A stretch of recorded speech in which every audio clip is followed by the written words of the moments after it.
Good morning मेरे प्यारे सभी साथियों, आप सभी को वेरी वेरी गुड मॉर्निंग। स्वागत है आप सभी का अपना यूट्यूब चैनल कृष्णा प्रजापति पर। साथियों, आज है 22 अप्रैल 2024। आज के करंट अफेयर्स में टॉप 10 इंपॉर्टेंट क्वेश्चंस कवर किया जाएगा, जो कि आपके सभी प्रतियोगी परीक्षाओं के लिए बहुत ही इंपॉर्टेंट क्वेश्चंस होने वाले हैं।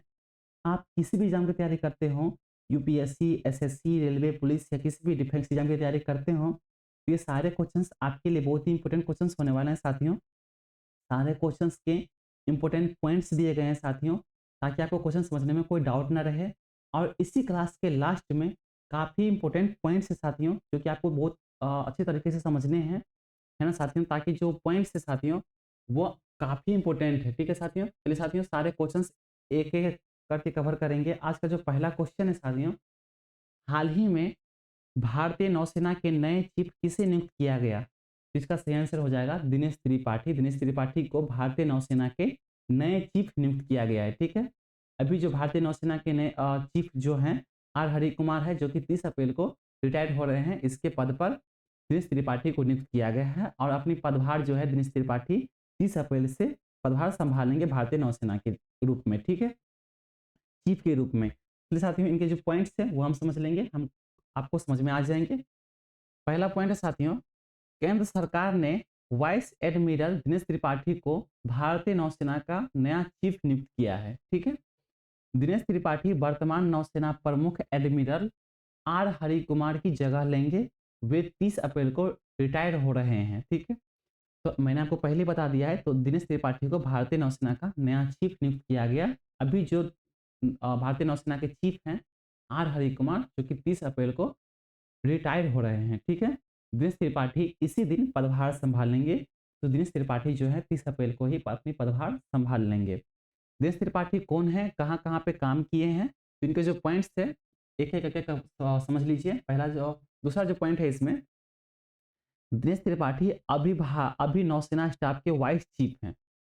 तो नौसेना जो स्टाफ होते हैं, उनके जो वाइस चीफ होते हैं, वो अभी दिनेश त्रिपाठी हैं। ठीक है, वे इससे पहले यानी कि दिनेश त्रिपाठी इससे पहले पश्चिमी नौसेना कमान के flag officer commanding in chief रह चुके हैं। ठीक है, तो इससे पहले जो है यानी कि दिनेश त्रिपाठी इससे पहले पश्चिमी नौसेना के, है ना, पूर्वी नौसेना पश्चिमी नौसेना होते हैं, तो पश्चिमी नौसेना कमान के flag officer commanding in chief रह चुके हैं। अगला पॉइंट है साथियों, अ, 4 जनवरी 2024 को उन्हें नौसेना स्टाफ का वाइस चीफ नियुक्त किया गया था। तो नौसेना कमान के जो flag officer commanding in chief रह चुके, उसके अलावा भी नौसेना स्टाफ के वाइस चीफ नियुक्त किया गया था। कब? तो 4 जनवरी 2024 को नियुक्त किया गया था। ठीक है, दिनेश त्रिपाठी जो है कम्युनिकेशन और इलेक्ट्रॉनिक वारफेयर स्पेशलिस्ट है। ठीक है, दिनेश त्रिपाठी कौन है? तो कम्युनिकेशंस के लिए, इलेक्ट्रॉनिक वारफेयर के लिए स्पेशलिस्ट है। ठीक है साथियों, अगला पॉइंट है साथियों, वे नौसेना के फ्रंट लाइन युद्ध पोतों पर सिग्नल कम्युनिकेशन ऑफिसर और इलेक्ट्रॉनिक वारफेयर ऑफिसर रह चुके हैं। तो भारतीय नौसेना में फ्रंट लाइन पर युद्धपोतों पर सिग्नल कम्युनिकेशंस के लिए और इलेक्ट्रॉनिक वारफेयर के लिए ऑफिसर रह चुके हैं। इसके अलावा अगला पॉइंट देखिएगा आप, तो उन्होंने guided missile destroyer INS Mumbai के एग्जीक्यूटिव ऑफिसर और प्रिंसिपल वारफेयर ऑफिसर के रूप में भी काम किया है। एक बंदा, आप समझ सकते हो, एक इंसान है दिनेश त्रिपाठी, वो कितना काम किया है। ठीक है, अपने जीवन काल में, और अभी भी भारतीय नौसेना के चीफ के रूप में नियुक्त किया गया है साथियों। ठीक है, और हम आप जो हैं पढ़ाई नहीं कर पाते हैं, एग्जाम पास नहीं कर पाते हैं। देख रहे हो आप, एक व्यक्ति कितनी काम किया है अपने जीवन काल में।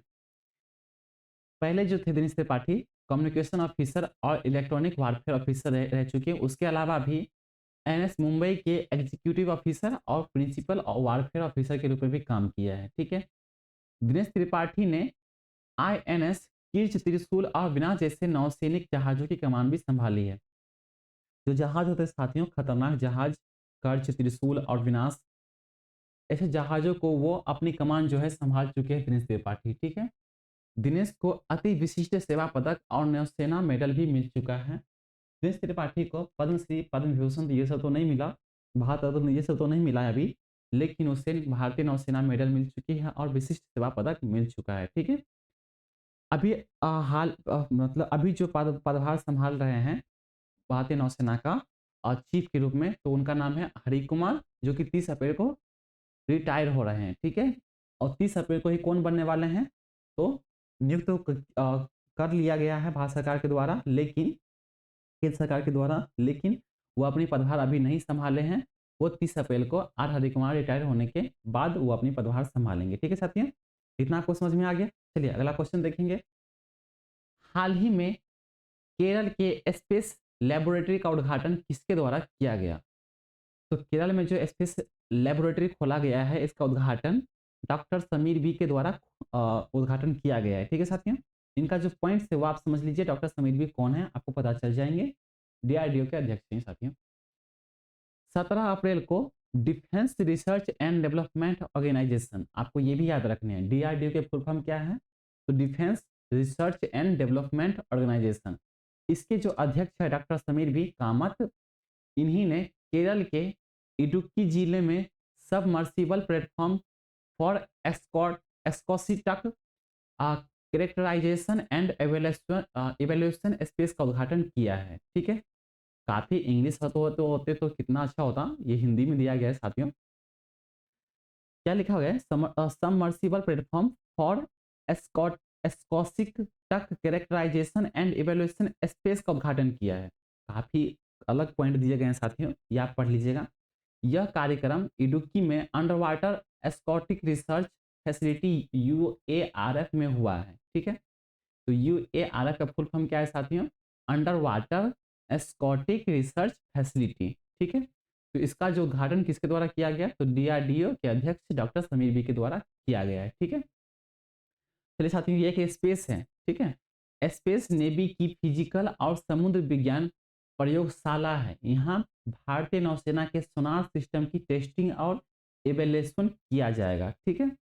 यहाँ पर जो जो ये स्पेस खोला गया है, कैरेक्टराइजेशन एंड इवेल्युएशन का स्पेस, वो क्या करेंगे, तो नेवी की फिजिकल और समुद्र वैज्ञानिक प्रयोगशाला बनाया गया है। यहाँ पर भारतीय नौसेना के सोनार सिस्टम की टेस्टिंग और इवेल्युएशन करवाई जाएगी, ठीक है। सोनार सिस्टम के जरिए जहाजों, सबमरीनों और हेलीकॉप्टरों से पानी के अंदर मौजूद चीजों को पता लगाया जाता है, ठीक है। सोनार सिस्टम के जरिए क्या क्या पता लगाया जाता है, तो जहाजों के जरिए, सबमरीन के जरिए और हेलीकॉप्टरों से पानी के अंदर जितने भी मौजूद चीज होते हैं, यानी कि कार्बन होते हैं, यानी कि कुछ भी बम बनाने के लिए या कुछ भी पदार्थ होते हैं ऐसे, वो आप पानी के अंदर पाए जाते हैं, तो इनके द्वारा ये खोजा जाएगा, ठीक है। स्पेस दो स्ट्रक्चर से बनी है, जिसमें एक पानी के ऊपर तैरता हुआ प्लेटफॉर्म और दूसरा सबमर्सिबल प्लेटफॉर्म है, ठीक है साथियों। सबमर्सिबल प्लेटफॉर्म को पानी के 100 मीटर नीचे उतारा जा सकता है। और यहाँ पर जो अगला पॉइंट है साथियों, डीआरडीओ का गठन कब हुआ था, तो डीआरडीओ का जो गठन है 1958 में हुआ था। इसका मुख्यालय दिल्ली में है, ठीक है। तो ये आपको याद रखने हैं। डीआरडीओ का फुल फॉर्म क्या है साथियों, तो defence research and development organisation, ठीक है। इसके जो अध्यक्ष कौन है, तो डॉक्टर समीर बी है। इसका मुख्यालय कहाँ पे साथियों, डीआरडीओ का, तो नई दिल्ली है। इसकी स्थापना कब हुई थी, तो 1958 में हुआ था, ठीक है साथियों। सबमर्सिबल प्लेटफॉर्म क्या है, तो सबमर्सिबल प्लेटफॉर्म पानी के अंदर कितने मीटर जा सकती है, तो 100 मीटर तक जा सकती है, ठीक है साथियों। चलिए इतना आप याद रखिए। अगला क्वेश्चन देखेंगे। हाल ही में भारत के किस देश को पहले ब्रह्मोस मिसाइल दिया है, तो भारत जो है किस देश को पहले ब्रह्मोस मिसाइल दिया है, तो इसके 4 ऑप्शन है साथियों, बहरीन, बेलारूस, फिलीपींस, अर्जेंटीना। तो ये फिलीपींस को जो है पहले ब्रह्मोस मिसाइल दिया है, ठीक है साथियों। इनके जो पॉइंट्स थे वो आप समझ लीजिए, आपको क्वेश्चन समझ में आ जाएंगे। 19 अप्रैल को भारत ने फिलीपींस को ब्रह्मोस मिसाइल का पहला बेंच सौंप दिया है। ब्रह्मोस पाने वाला फिलीपींस पहला देश है। भारत ने जनवरी 2022 में फिलीपींस का ब्रह्मोस मिसाइल की बिक्री के लिए 2,966 करोड़ रुपए का सौदा किया था। फिलीपींस इन मिसाइलों को साउथ चाइना सी तौर पर तैनात करेगा, ठीक है। ये जो ब्रह्मोस मिसाइल दिया गया है, इससे हमारे देश और फिलीपींस, यानी कि जो भी देश होते हैं साथियों जहाँ पे हम काम कार्य करते हैं, तो हम इसीलिए कार्य करते हैं ताकि हमारी जो है दोस्ती अच्छी गहरी बनी रहे, ठीक है। तो इसीलिए दिया गया है कि चाइना से हमें खतरा ना हो जाए, तो फिलीपींस जो है इन मिसाइलों को चाइना की साउथ चाइना पर तैनात करेगी, ठीक है। फिलीपींस के द्वारा ये किया जाएगा। और इसकी जो कुल लागत कितनी है साथियों, तो 2,966 करोड़ रुपए का सौदा किया था, यानी कि 2,966 करोड़ रुपए लगाया गया इसमें, ठीक है। भारत ने कितना कितना दिया है इसको फिलीपींस को ब्रह्मोस मिसाइल, तो पहला ही दिया है, ठीक है, ये आप याद रखिएगा। अगला पॉइंट है साथियों, इंडियन एयरफोर्स ने C-17 ग्लोब मास्टर विमान के जरिए इन मिसाइलों को फिलीपीन मरीन कॉर्प्स को सौंपा गया है। इन मिसाइलों की स्पीड 2.8 मैक और मारक क्षमता 290 किलोमीटर है। साथियों इस काफ़ी साइंस के क्वेश्चन है साथियों, या पढ़ लीजिएगा। अगर आप ऊपर से जा रहे हैं तो मैं कुछ नहीं कर सकता, लेकिन आपको पढ़ना तो है ही। पॉइंट साथियों कि इंडियन एयरफोर्स ने C-17 ग्लोब मास्टर विमान के जरिए इन मिसाइलों को फिलीपीन मरीन कॉर्प्स को सौंपा गया है। इन मिसाइलों की जो स्पीड है 2.8 मैक है और मारक क्षमता कितना है, तो 290 किलोमीटर है, ठीक है।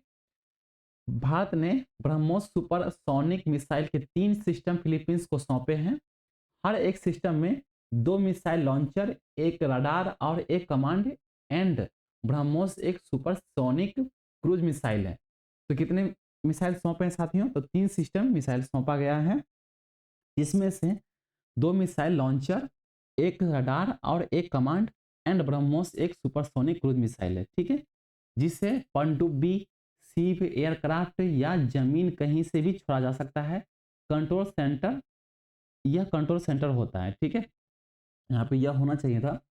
तो इसे जो क्या क्या किया जाएगा, तो इसे पनडुब्बी, सीप, एयरक्राफ्ट या जमीन कहीं से भी छोड़ा जा सकता है, और इसका कंट्रोल सेंटर, यह कंट्रोल सेंटर होता है, सॉरी, यह कंट्रोल सेंटर होता है, ठीक है साथियों। कितने सिस्टम लगाए गए हैं, तो इसमें 2 मिसाइल लॉन्चर, एक रडार और एक कमांड एंड ब्रह्मोस है, ठीक है। तो साथियों अगला पॉइंट देखेंगे, इसके जरिए सबमरीन शिप एयरक्राफ्ट से 2 ब्रह्मोस मिसाइलें 10 सेकंड के अंदर दुश्मन पर दागी जा सकती है। ऐसी ऐसी मिसाइल की लॉन्च किया गया है ना, मैं क्या ही बताऊं।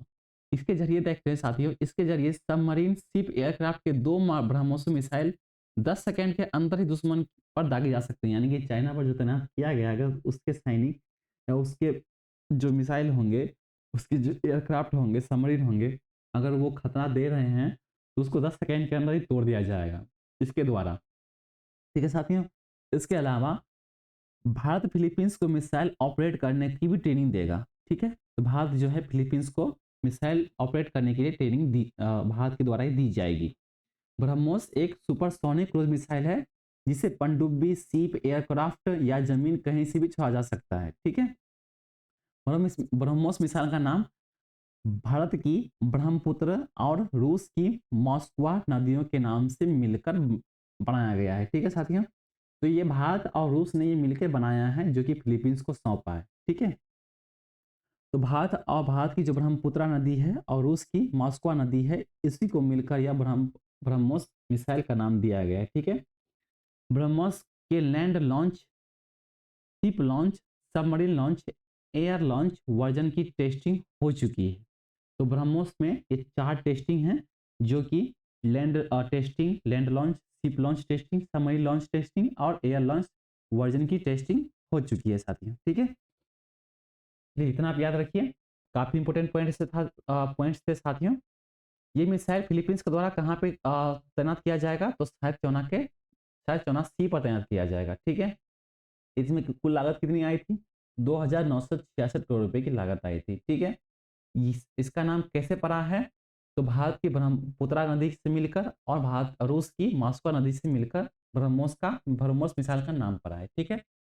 चलिए, ये मिसाइल किसने बनाया है, तो भारत और रूस दोनों मिल के बनाया है, जो कि फिलीपींस को सौंपा है, ठीक है।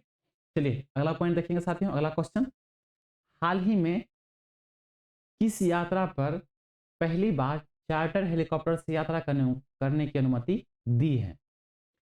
चार्टर हेलीकॉप्टर से आप यात्रा कर सकेंगे, तो किस यात्रा पर दी गई है यह आदेश, तो यह केदारनाथ यात्रा पर दी गई है। अभी केदारनाथ खुलने वाले हैं, बारिश के मौसम आने वाले हैं साथियों, तो वहाँ पर जो है चार्टर हेलीकॉप्टर से आप जा सकते हैं, लेकिन खर्चे कितने आएंगे वो आप पॉइंट से समझ लीजिए, आप ऐसे ही मना कर दोगे, ठीक है। चलिए साथियों, इनके पॉइंट्स है। पहला पॉइंट है, 19 अप्रैल को उत्तराखंड नागरिक उड्डयन विकास प्राधिकरण के सीईओ सी रविशंकर के मुताबिक पहली बार चार धाम के लिए चार्टर हेलीकॉप्टर सेवा शुरू हो रही है। इसमें 4 लोग एक धाम की यात्रा 3.5 लाख रुपए में कर सकते हैं।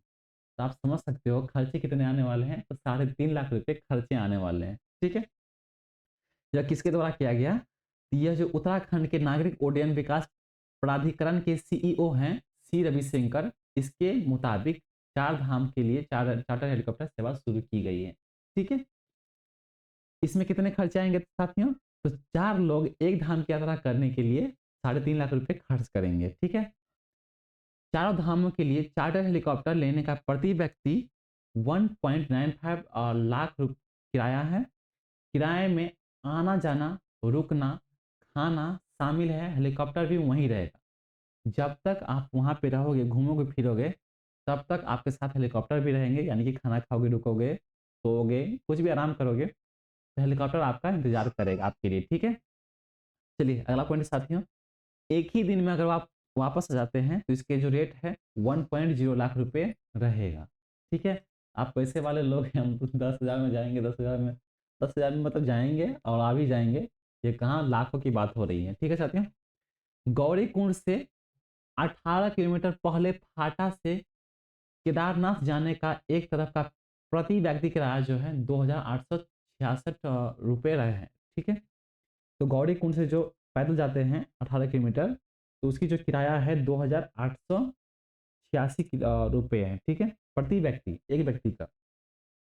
10 मई से 20 जून और 15 सितंबर से 31 अक्टूबर तक बुकिंग आईआरसीटीसी की हेली यात्रा वेबसाइट से 20 अप्रैल से शुरू होगी। ठीक है, तो अगर आप जाना चाहते हैं प्लेन से ही, हेलीकॉप्टर से जाना चाहते हैं, तो इसकी जो वेबसाइट पर जो इनकी बुकिंग होगी वो 20 अप्रैल से शुरू होने वाली है। ठीक है, यानी कि शुरू हो चुकी है साथियों। चलिए, केदारनाथ के पूरे ट्रैक पर 4G और 5G नेटवर्क मिलेगा, जिसके लिए 4 टावर लगाए गए हैं। तो आपको 5G की भी सुविधा अब वहाँ पे मिलेगी, इंटरनेट सेवा मिलेगी आपको, 5G स्पीड भी। ठीक है, चलिए इतना आप याद रखिए। अगला क्वेश्चन देखेंगे साथियों, हाल ही में किस देश के मिलिट्री चीफ की हेलीकॉप्टर क्रैश से मौत हो गया है?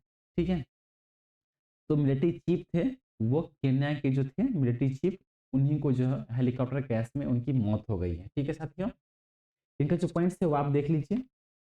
8 अप्रैल को केन्या के मिलिट्री चीफ फ्रांसिस ओमोंडी ओगो ओगोला की हेलीकॉप्टर क्रैश से मौत हो गई। ठीक है, नाम ही अलग है साथियों।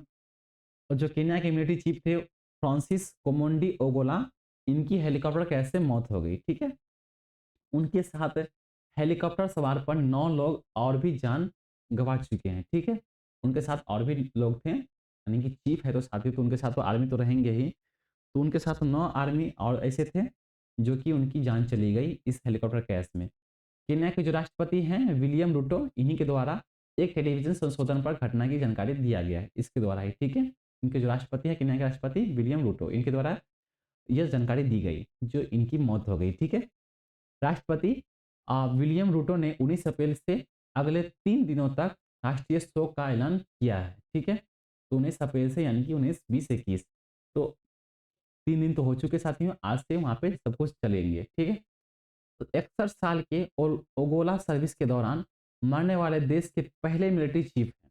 ओगोला ने 1984 में केन्या डिफेंस फोर्सेस ज्वाइन की थी।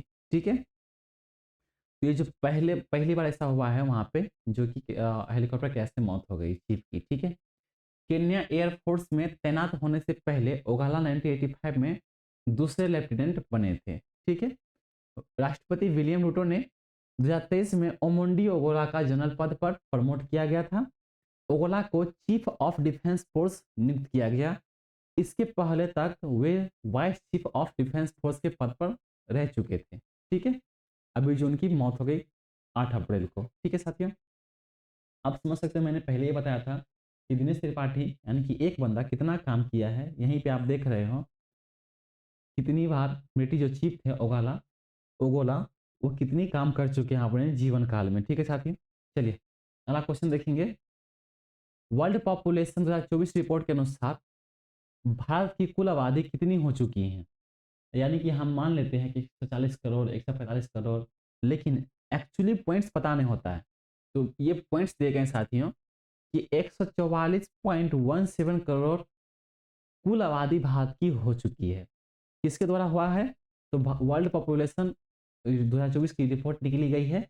इसमें यह बताया गया कि भारत की जो कुल आबादी है 144.17 करोड़ जनसंख्या हो चुकी है। ठीक है साथियों, इनके जो पॉइंट है वो आप समझ लीजिए। 17 अप्रैल को यूनाइटेड नेशन पॉपुलेशन फंड्स यानी कि यूएनपीएफ ने वर्ल्ड पॉपुलेशन 2024 की रिपोर्ट जारी कर दी है। तो यानी वर्ल्ड पॉपुलेशन जो रिपोर्ट होते हैं वह किसके द्वारा जारी की जाती है? तो यूनाइटेड नेशन पॉपुलेशन फंड्स के द्वारा यह जारी की जाती है। इस रिपोर्ट के मुताबिक भारत की कुल आबादी 144.17 करोड़ की हो चुकी है। ठीक है, भारत में सरकारी स्वास्थ्य सुविधाएं बेहतर हुई हैं, जिसकी वजह से मातृ मृत्यु दर से कमी आई है और लाइफ एक्सपेक्टेंसी बढ़ी है। ठीक है, तो अभी जो मरने वाले की संख्या कम हो चुकी है, लेकिन पैदा लेने के वाले की जनसंख्या जो है बढ़ चुकी है। इसके लिए भारत में दिन पर दिन प्रति व्यक्ति बढ़ते ही जा रहे हैं। ठीक है साथियों, इसमें 17% आबादी 10 से 19 साल और 26% 10 से 24 साल लोगों के साल के लोगों की है। ठीक है, तो 17 और 26% 10 से 19 साल यानी कि 10 से 24 साल आप रख लीजिए। 1 से 24 साल तक इसमें इतने लोग आते हैं। ठीक है, वहीं पे 15 से 64 आयु की वर्ग के 68% लोग शामिल है। ठीक है, पुरुषों की इसमें महिला ज़्यादा होंगे, महिला ज़्यादा जीवित होंगे।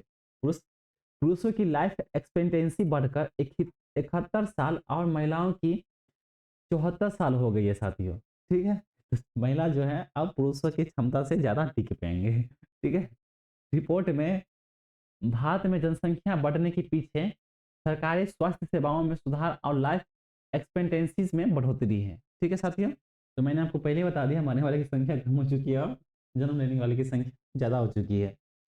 चलिए, यह रिपोर्ट किसके द्वारा जारी की जाती है साथियों? World population report. तो यह यूनाइटेड नेशन पॉपुलेशन फंड्स के द्वारा जारी की जाती है। ठीक है, भारत की कुल जनसंख्या कितनी हो चुकी है? पॉइंट्स के माध्यम से समझ लीजिएगा साथियों, 144.17 करोड़ हो चुकी है। ठीक है, हम लोग ऐसे ही बोल देते हैं लगभग में 145 करोड़। ठीक है, लेकिन एक्चुअल पॉइंट क्या है साथियों? एक्चुअल जनसंख्या तो 144.17 करोड़ जनसंख्या है। ठीक है, चलिए अगला क्वेश्चन देखेंगे साथियों। हाल ही में निर्भय आईटीसीएम का सफल प्रशिक्षण किसके द्वारा किया गया? तो निर्भय आईटीसीएम का जो सफल प्रशिक्षण है वह डीआरडीओ के द्वारा किया गया है। ठीक है, डीआरडीओ के अध्यक्ष कौन है? कौन है साथियों? डॉक्टर समीर बी है, मैंने आपको पहले ही बता दिया था। ठीक है, चलिए 8 अप्रैल को defence research and development organisation ने ओडिशा के तट पर इंटीग्रेटेड टेस्ट रेंज चांदीपुर से स्वदेशी क्रूज मिसाइल का सफल परीक्षण किया है। ठीक है, तो किसके द्वारा किया गया? तो डीआरडी के द्वारा किया गया। मैंने आपको पहले ही बताया था कि डीआरडीओ का फुल फॉर्म क्या है? तो defence research and development organisation. साथियों, इसरो के या नासा के या डीआरडीओ के ये सब फुल फॉर्म पूछ देते हैं साथियों क्वेश्चन एग्जाम में, आपके एग्जाम में, तो ये आप याद रखिएगा। ठीक है, फुल फॉर्म काफ़ी इंपॉर्टेंट होते हैं। तो इसका जो डीआरडीओ के द्वारा यह सफल परीक्षण किया गया है। ठीक है, चलिए मिसाइल के परीक्षण के दौरान परीक्षण रेंज में अलग अलग जगहों पर सेंसर तैनात थे, जिसमें radar, electro optical tracking system और टेलीमेट्री में मिसाइल की मॉनिटर किया गया था। ठीक है साथियों, साथियों आपको समझ में आ रहे हैं तो अच्छी बात है, नहीं आ रहे हैं तो मैं कुछ नहीं कर सकता साथियों, क्योंकि साइंस से रिलेटेड क्वेश्चन ही आते हैं। ठीक है, पॉइंट्स अच्छे से समझ लीजिए साथियों, मैं एक बार फिर से बोलता हूँ। 8 अप्रैल को defence research and development organisation ने ओडिशा के तट पर इंटीग्रेटेड टेस्ट रेंज चांदीपुर से स्वदेशी क्रूज मिसाइल का सफल प्रशिक्षण किया गया। तो आपको ये भी पूछा जाए कहाँ से किया गया? तो ओडिशा के तट पर जो इंटीग्रेटेड टेस्ट है और टेस्ट रेंज है जो कि चांदीपुर से यह प्रशिक्षण किया गया। ठीक है, क्रूज मिसाइल का। मिसाइल के प्रशिक्षण के दौरान परीक्षण में रेंज में अलग अलग जगहों पर सेंसर तैनात थे, जिसमें रडार शामिल थे, इलेक्ट्रिको ऑप्टिकल ट्रेनिंग सिस्टम शामिल थे और टेलीमेट्री में मिसाइल मॉनिटर किया गया था। ठीक है साथियों, निर्भय आईटीसीएम क्रूज मिसाइलों में स्वदेशी इंजन लगाया गया था। ठीक है, इस मिसाइल ने परीक्षण के दौरान 864 किलोमीटर से 111 किलोमीटर प्रति घंटा की रफ्तार हासिल की है। ठीक है, यह मिसाइल हंकिंग कैपेबिलिटी से लैस है, जिसमें निशाना लगाने के बाद निष्क्रिय करना बेहद मुश्किल होता है। ठीक है, तो अगर आप कोई भी जैसे कि कोई भी बम छोड़ता है, यानी कि कोई भी प्लेन क्रैश करने के लिए कोई भी विमान छोड़ता है, तो उन्हें कुछ सिस्टम ऐसे होते हैं जो कि आप क्रैश कर सकते हो, लेकिन यह जो निकल गई एक बार, तो इसे क्रैश करने के लिए बेहद मुश्किल हो जाता है साथियों, ये क्रैश नहीं हो पाता है जल्दी। ठीक है, यह 2 स्टेज की मिसाइल है, जिसमें पहले स्टेज में ठोस और दूसरे स्टेज में लिक्विड फ्यूल का इस्तेमाल होता है। ठीक है, यह मिसाइल 300 किलोग्राम तक के हथियार ले जा सकती है और इसकी अधिकतम रेंज 1500 किलोमीटर है। ठीक है, तो ये मिसाइल में कितने ले जा सकते हैं, तो 3 क्विंटल, क्विंटल जानते हो आप, यानी कि 300 किलोग्राम हथियार ले जा सकती है। और इसकी जो अधिकतम रेंज कितनी रखी गई है, तो 1500 किलोमीटर रखी गई है। ठीक है, यह जमीन से 50 मीटर ऊपर और समुद्र से 4 किलोमीटर ऊपर टारगेट को ध्वस्त कर सकती है। ठीक है, चलिए साथियों, इतना आप याद रखिए, काफी इंपोर्टेंट क्वेश्चन थे। यह कितने ऊपर तक कर सकती है ध्वस्त, तो समुद्र से 4 किलोमीटर तक और पृथ्वी से 50 मीटर ऊपर तक कर सकते हैं। ठीक है साथियों, ये कुछ मुझे अलग लग रहा है, ये कोई नहीं। चलिए साथियों, अगला क्वेश्चन देखेंगे, काफी ज़्यादा टाइम हो रहा है। हाल ही में सूरज को निगल जाने वाला सबसे बड़ा ब्लैक होल किसके द्वारा खोजा गया? मतलब आप समझ सकते हो, एक चांद जो होती है ना, ये अब साइंस से, सारे क्वेश्चन साइंस से रिलेटेड क्यों आ जाते हैं साथियों, ये भी साइंस से रिलेटेड क्वेश्चन है। जब एक तारा जो होता है ना, उनकी भी मृत्यु होती है, तारा की भी, तो तब तारा जब बूढ़े हो जाता है और जब उनकी मृत्यु होती है, तो वो ब्लैक होल बना लेता है। ठीक है साथियों, और ब्लैक होल ऐसा होता है जो कि आप पृथ्वी को भी घुसा दोगे उसमें। ठीक है, तो यहाँ पे लिखा गया है कि सूर्य को निगल जाने वाला सबसे बड़ा ब्लैक होल किसके द्वारा खोजा गया, तो यह CNRS के द्वारा, यानी कि सेंटर फॉर साइंटिफिक रिसर्च के द्वारा यह खोजा गया है। ठीक है साथियों, चलिए देखिए, SPLRC ये सब स्पेस सेंटर जो है, यह सब अमेरिका के हैं। नासा ये भी अमेरिका के है। CNRS ये आ, ये शायद इंडिया के हैं, ये मुझे देखना पड़ेगा। चलिए साथियों, इनके पॉइंट्स थे वो आप समझ लीजिए। 16 अप्रैल को French national centre for scientific research के वैज्ञानिकों ने सूर्य को निगल जाने वाला अब तक का सबसे बड़ा ब्लैक होल खोजा गया है। ठीक है, अब तक का जो सबसे बड़ा, मतलब इससे पहले ही ब्लैक होल हैं, वो हो चुके हैं, लेकिन अब तक, यानी कि अब तक इतने बड़े नहीं थे, लेकिन अभी जो है एक तारा ऐसा था जो कि जिनकी लाइफ खत्म होने के बाद इतना बड़ा ब्लैक होल कर लिया था, जो कि सबसे बड़ा ब्लैक होल था। ठीक है साथियों, तो यह किसके द्वारा खोजा गया, तो French national centre for scientific research के वैज्ञानिक के द्वारा खोजा गया। ठीक है, पृथ्वी से करीब 2000 प्रकाश वर्ष से भी कम दूरी पर है। इसे GAIA-BS3 नाम दिया गया है। ठीक है, तो ये जो ब्लैक होल है, इसका नाम क्या दिया गया, तो GAIA-BS3 नाम दिया गया। ठीक है साथियों, ये पृथ्वी से कितने दूरी पे है साथियों, तो 2000 प्रकाश वर्ष से भी कम दूरी पर है। ठीक है, चलिए अगला पॉइंट है साथियों, GAIA-BS3 ब्लैक होल एक्विला तारामंडल में पाया गया है। यह ब्लैक होल सूरज से 33 गुना ज़्यादा बड़ा है। ठीक है साथियों, तो समझ सकते हो कि सूरज जो है उसमें 33 गुना ज़्यादा बड़ा है, तो यूँ तो क्या ही बोले। चलिए अगला पॉइंट देखेंगे साथियों, यह पृथ्वी का सबसे नज़दीकी ब्लैक होल है, जिसकी दूरी 2000 प्रकाश वर्ष दूर है। कोई तारा, अभी ये पॉइंट साथियों, ये काफी इंपॉर्टेंट पॉइंट है, कोई तारा अपने जीवन के अंत तक पहुंच जाता है तो वो ब्लैक होल बन जाता है। ठीक है, मैंने आपको पहले बताया, जब एक तारा की लाइफ खत्म होती है, यानी कि तारा जो देखते हो आप, चांद तारे, तो तारा की जो लाइफ खत्म होती है, तो वो जो है ब्लैक होल बना लेता है। ठीक है, ये आप पढ़िएगा। ठीक है, एक टीचर हैं अंकित अवस्थी, मैं उनका नाम ले रहा हूँ, अंकित अवस्थी सर।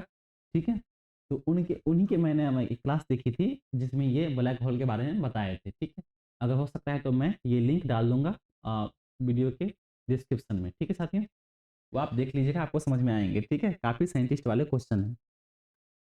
अगला पॉइंट है साथियों, यह तारे अपने आप ढह जाते हैं और एक ब्लैक होल को निर्माण करते हैं। ठीक है, जब तारे की लाइफ खत्म होती है, तो मैं पहले बता चुका हूँ कि मैं आपको समझा नहीं पाऊंगा, साइंस से रिलेटेड क्वेश्चन है।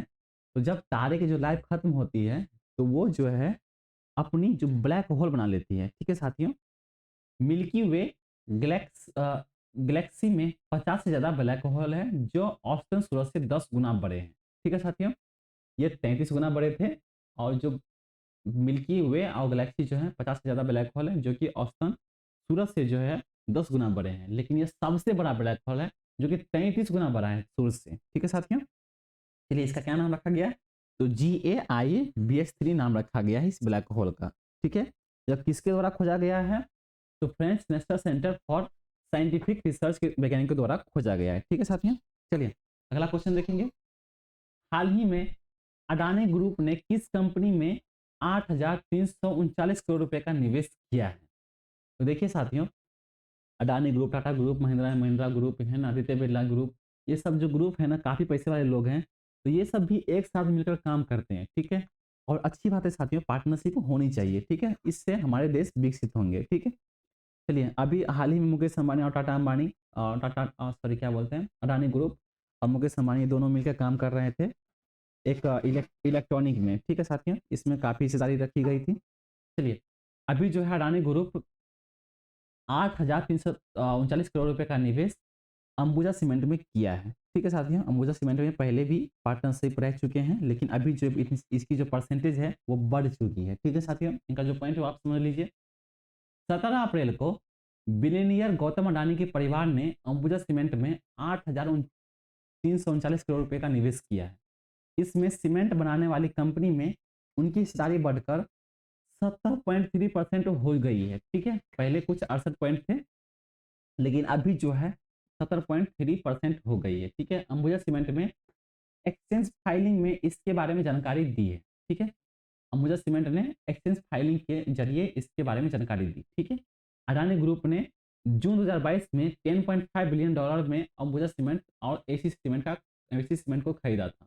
ठीक है, अधिग्रहण के बाद अडानी फैमिली ने 10 अक्टूबर 2022 में वारंट के माध्यम से अंबुजा सीमेंट में 5,000 करोड़ का निवेश किया था। ठीक है, 28 मार्च 2024 को अडानी फैमिली ने 6,661 करोड़ रुपए निवेश किया था।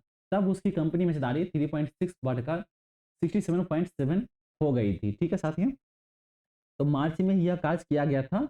पहले 67 पॉइंट बढ़ गई थी, यानी कि 3.6 बढ़ा था उस समय जब इसने 6,661 करोड़ रुपए का निवेश किया था अंबुजा सीमेंट में।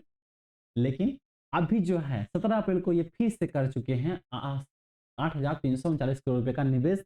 तो इसकी जो है पहले 66.7 थी और इसकी परसेंटेज, लेकिन अभी जो है 70.3 हो गई है। ठीक है साथियों, अगला पॉइंट है साथियों, गौतम अडानी ने गौतम अडानी ग्रुप की स्थापना 1988 में की थी, जिसका हेडक्वार्टर गुजरात के अहमदाबाद में स्थित है।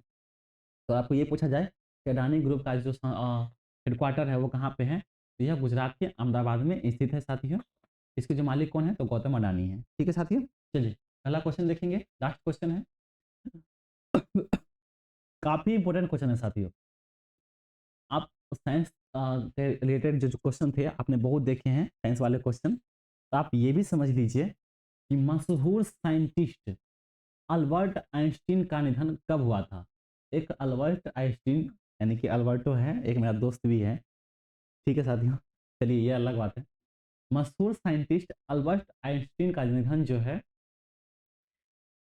18 अप्रैल को हुआ था। ठीक है, ये 18 अप्रैल, किस 18 अप्रैल को हुआ था, ये आप हम पॉइंट्स में समझेंगे। ठीक है साथियों, 1955 में, ठीक है, यानी कि 18 अप्रैल 1955 में मशहूर साइंटिस्ट अल्बर्ट आइंस्टीन का 76 साल की उम्र में प्रिंसटन के एक हॉस्पिटल में निधन हो गया था। ठीक है साथियों, आइंस्टीन के निधन के कुछ घंटों बाद पोस्टमार्टम करने वाले डॉक्टर थॉमस हार्वे ने परिवार की मंजूरी के बिना उनका दिमाग निकाल लिया था।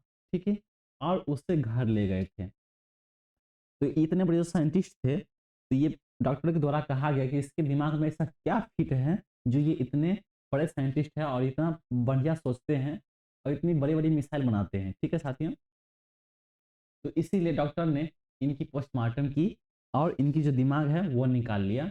इसे कई भागों में बांट दिया था साथियों, कई टुकड़े कर दिए थे अल्बर्ट आइंस्टीन के। ठीक है, इसके दिमाग के। डॉक्टर थॉमस जो थे डॉक्टर थॉमस डॉक्टर हार्वे ने दिमाग की दर्जनें तस्वीरें ली थी। तस्वीर लेने के बाद आइंस्टीन के दिमाग को शोध करने के लिए 240 टुकड़ों में काट दिया था। तो अल्बर्ट आइंस्टीन के जो दिमाग थे उनको तो पहले निकाल लिया पोस्टमार्टम में, उसके बाद उनके टुकड़े भी कर दिए। वो कितने टुकड़े? तो 240 टुकड़े कर दिए थे। किसके द्वारा? डॉक्टर डॉक्टर थॉमस हार्वे के द्वारा किया गया था। ठीक है साथियों, उन्हीं ने इनका पोस्टमार्टम किया था। अल्बर्ट आइंस्टीन को 1921 में भौतिकी भौतिकी के लिए नोबेल पुरस्कार से नवाजा गया था। ठीक है, तो 1921 में मैं इसके लिए एक अलग से वीडियो लाऊंगा अल्बर्ट साइंटिस्ट के लिए, अल्बर्ट आइंस्टीन इनके लिए। ठीक है साथियों, वो आप काफ़ी इंपॉर्टेंट पॉइंट्स होंगे साथियों, काफ़ी इनकी मतलब इनकी बायोग्राफी मैं लेके आऊँगा। ठीक है साथियों, वो आप समझ लीजिएगा, पढ़ लीजिएगा, आप इस पे वीडियो आ जाएंगे। ठीक है, आप चैनल पर अगर नए हैं साथियों तो सब्सक्राइब कर लीजिए, बेल आइकन को हिट कर लीजिए, ताकि जो भी वीडियो हमारे चैनल पे आए आपको तुरंत नोटिफिकेशन के माध्यम से प्राप्त हो जाए। ठीक है, चलिए साथियों, इतना आप याद रखिए। अब आते हैं जो मैंने आपको पहले बताया था कि पॉइंट समझ लीजिएगा। ठीक है, तो 19 अप्रैल के महत्वपूर्ण दिन है, यानी कि 19 अप्रैल का इतिहास है। 19 अप्रैल के दिन क्या क्या हुआ था? तो पहला पॉइंट है साथियों, 1451 में बहलोल लोदी ने दिल्ली पर कब्जा किया था। तो बहलोल लोदी के द्वारा दिल्ली पर कब्जा कब किया था, कब किया गया? तो 19 अप्रैल 1451 में किया गया था। ठीक है, उसी तरह से 2008 में पाकिस्तान ने परमाणु मिसाइल शाहीन 2 का सफल परीक्षण किया था। तो परमाणु मिसाइल शाहीन 2, जिनका नाम रखा गया था शाहीन 2, इनका पाकिस्तान के द्वारा सफल परीक्षण किया गया था 2008 में 19 अप्रैल के दिन। ठीक है, अगला पॉइंट साथियों, 2007 में the wizard of ID series के कार्टूनिस्ट ब्रेंड पार्कर का निधन हुआ था। ठीक है, अगला पॉइंट साथियों, 1933 में इंडियन नेशनल कांग्रेस के पूर्व अध्यक्ष सैयद हसन इमाम का निधन हुआ था। ठीक है, अगला पॉइंट साथियों, 2011 में क्यूबा के पूर्व राष्ट्रपति फिदेल कास्त्रो ने कम्युनिस्ट पार्टी ऑफ क्यूबा से इस्तीफा दिया था। ठीक है, क्यूबा के जो पूर्व राष्ट्रपति थे फिदेल कास्त्रो, उनके जो कम्युनिस्ट पार्टी थे ऑफ क्यूबा, उनसे ये 2011 ईस्वी में 19 अप्रैल के दिन इस्तीफा दे दिए थे। ठीक है, अगला पॉइंट साथियों, सारे इंपॉर्टेंट पॉइंट्स है साथियों जो कि 19 अप्रैल के हैं। उसी तरह से 19 अप्रैल 1977 में भारत की मशहूर एथलेटिक्स खिलाड़ी अंजू बॉबी अंजू बॉबी जॉर्ज का जन्म हुआ था। ठीक है, जो एथलीट्स खिलाड़ी थे, नाम था उनका अंजू बॉर्बी, उनका जो जन्म था 19 अप्रैल 1977 को हुआ था। ठीक है, अगला पॉइंट साथियों, 1972 में बांग्लादेश राष्ट्रमंडल का सदस्य बना था। ठीक है, तो 1972 में यह किया गया था, जो कि बांग्लादेश को राष्ट्रमंडल का सदस्य बनाया गया था। 1919 में अमेरिका के लेस्ली इरविन के पैराशूट में पहली बार छलांग लगाई थी। ठीक है, तो 1919 ईस्वी में 19 अप्रैल के दिन अमेरिका के लेस्ली इरविन के पैराशूट में पहली बार जो छलांग लगाई थी वह 19 अप्रैल के दिन किया गया था 1919 ईस्वी में। ठीक है साथियों, जिस तरह से आपने 19 अप्रैल के दिन देखे हैं महत्वपूर्ण दिन, उस तरह से 18 अप्रैल के भी महत्वपूर्ण दिन है। ये काफ़ी इंपॉर्टेंट है साथियों। वो तो 19 अप्रैल की उतने इंपॉर्टेंट, वो भी थे इंपॉर्टेंट, लेकिन उनसे भी ज़्यादा ये पॉइंट्स काफ़ी है। ठीक है, जो कि 18 अप्रैल को क्या हुआ था ये आप समझ लीजिए। ठीक है, पहला पॉइंट है साथियों, 2008 में अमेरिका सुप्रीम कोर्ट ने जानलेवा इंजेक्शन के जरिए सजाए मौत को वैध ठहराया था। तो अमेरिका में क्या होता है, मैंने पहले भी एक करंट अफेयर्स क्लास की थी, उसमें बताया था कि अमेरिका में इंजेक्शन जो थे जहरीला इंजेक्शन देकर मौत दी गई थी। ठीक है साथियों, मैंने ये एक क्लास में बताई थी, मुझे याद नहीं है लेकिन मैंने बताई थी स्टार्टिंग के दौरान ही। तो यह जो सुप्रीम कोर्ट जो थे यहाँ के अमेरिका के, तो जानलेवा इंजेक्शन के जरिए सजाए मौत को वैध ठहराया गया था इसके जरिए। ठीक है, उनको बताया गया था कि जहरीला इंजेक्शन नहीं देंगे क्योंकि ये काफ़ी वैध है। ठीक है, लेकिन अभी भी यह प्रथा चल ही रही है वहाँ पे अमेरिका में। चलिए साथियों, अगला पॉइंट देखेंगे। 1991 में केरल भारत का पहला पूर्ण साक्षर राज्य घोषित किया हुआ था।